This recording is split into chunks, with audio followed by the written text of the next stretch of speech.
Hello అండి అందరికీ. ముందు రోజు నైటే హౌస్ మొత్తం క్లీన్ చేసేసుకున్నాను. ఎస్పెషల్లీ కిచెన్ క్లీనింగ్గా ఉంటేనే మనం వంటింట్లో అడుగు పెడతాం కదా. కార్తీక్ వచ్చేసి ఎవ్రీ మండే మనకి లీఫ్ కర్రీ అయితే ప్రిపేర్ చేసి పంపించాలి.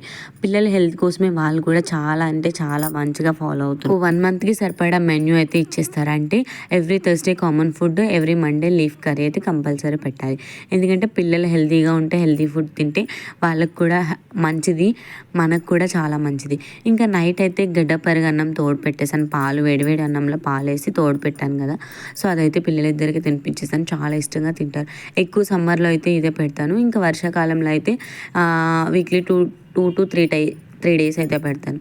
ఇంకా ఫైనల్లీ బత్తాయి రసం కూడా కలిపి ఒక పక్కన పెట్టేశాను. ఇంకా పిల్లల కోసం అయితే కైమా కర్రీ ప్రిపేర్ చేసేసాను. ఎలా ప్రిపేర్ చేశాను ఏంటనేది నెక్స్ట్ వీడియోలో షేర్ చేస్తాను. ఇంకా తర్వాత బత్తాయి రసం కూడా నేను కొంచెం తాగేశాను. అత్తయ్యకి, మమ్మీకి, నాన్నమ్మ గారికి కూడా ఇచ్చేసాను. లాస్ట్లో నేను తీసిన వీడియో అయితే 4 minutes వచ్చింది. ఇంకా 2 minutes ఒక వీడియో, 3 minutes ఒక వీడియో అలా అడ్జస్ట్ చేసి పెట్టేశాను. 4 to 5 minutes అయితే వచ్చింది. ఇంకా జ్యూస్ తాగినంతసేపు చాలా రిలాక్సేషన్గా ఉంది. ఇంకా చిలకడ దుంపలు కూడా ఉడకబెడతానని చెప్పాను కదా. ఈరోజు అయితే ఉడకబెట్టేశాను. ఫైనల్లీ చాలా ఇష్టం మా ఇంట్లో అందరికీ కూడా. ఇంకా నేనైతే బోటీ కర్రీ కూడా ప్రిపేర్ చేసేసుకున్నాను. చాలా ఇష్టం అండి నాకు. ఇక్కడికి వచ్చిన తర్వాత అలవాటు అయింది. పెళ్ళయిన తర్వాత అలవాటు అయింది. అది కూడా ప్రెగ్నెన్సీ టైంలో తినాలనిపించి సో అలా కానిచ్చేసాను. ఇంకా నిన్న మిగిలిన బజ్జీలు ఉన్నాయి, వేస్ట్ చేయాలనిపించలేదు, ఉత్తివి అయితే తినాలనిపించలేదు.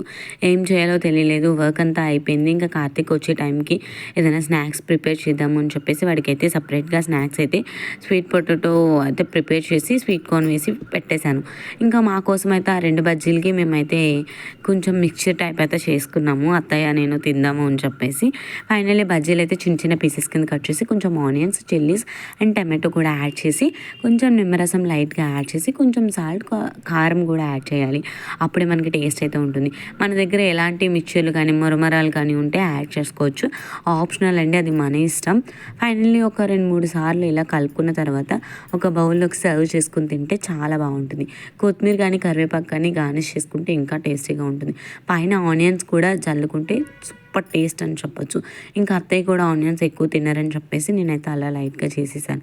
ఇంకా కార్తీక్ కోసం అయితే ఎగ్ ఆమ్లెట్ అయితే వేసాను. నా వల్ల కాదు మమ్మీ, అస్సలు తినలేను అన్నాడు. ఇంకెలానో నైట్ అయిపోయింది కదా అని నేనే కానిచ్చేసాను. మార్నింగ్ ప్రిపేర్ చేసుకున్న మజ్జిగ చారు, పప్పు, తోటకూర ఫ్రై, ఇంకా చికెన్ కర్రీ ఇవన్నీ ఉన్నాయి. సో వాటితో పాటు ఆమ్లెట్ వేసుకుని కానిచ్చేసాను. Thank you so much.